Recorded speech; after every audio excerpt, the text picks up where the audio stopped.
guys! Mayroon kaming watermelon guys. Oh, sobrang tigas guys. Nilagay ko to sa freezer kagabi pa ito eh.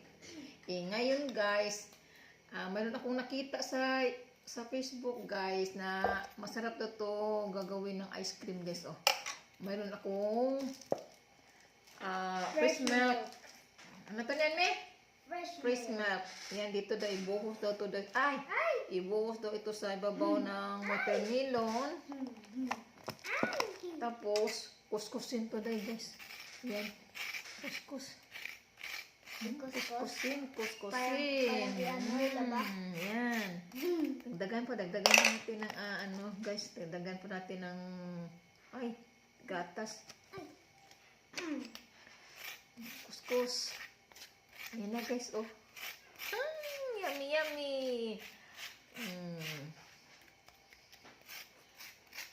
Ito na guys, oh. Dagdagan pa natin ng milk. Sige na mi. Sige na yan, kain na yan. Tikin. Tingnan. Sarap pa ito guys.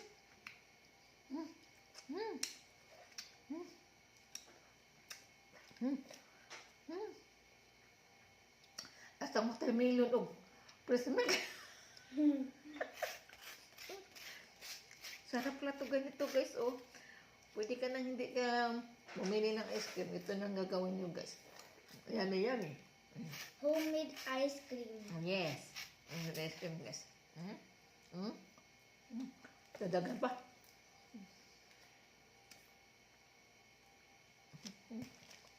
Saka lagay yung dito.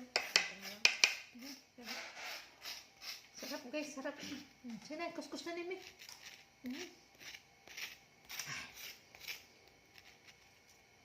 Sarap.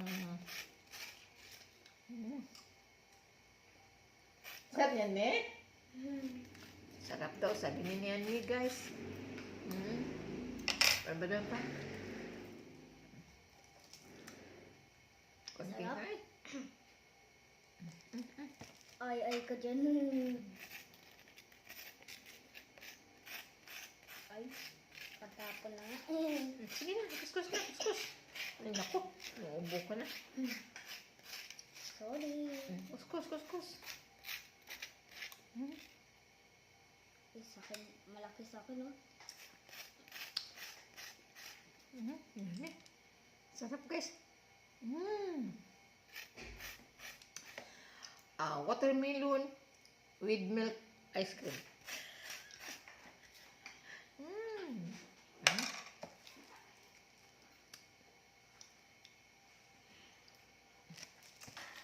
Nicole?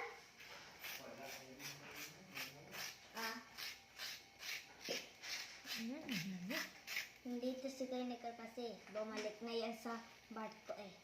Di ba ma?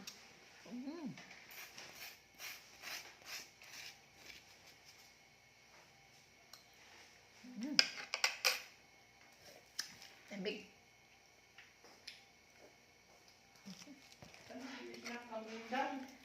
Homemade ice cream. Guys, kiri manginda ito. Ay, matigas yan eh. Para nakaya si Papa. Okay. Umikot. Sige guys, thank you for watching.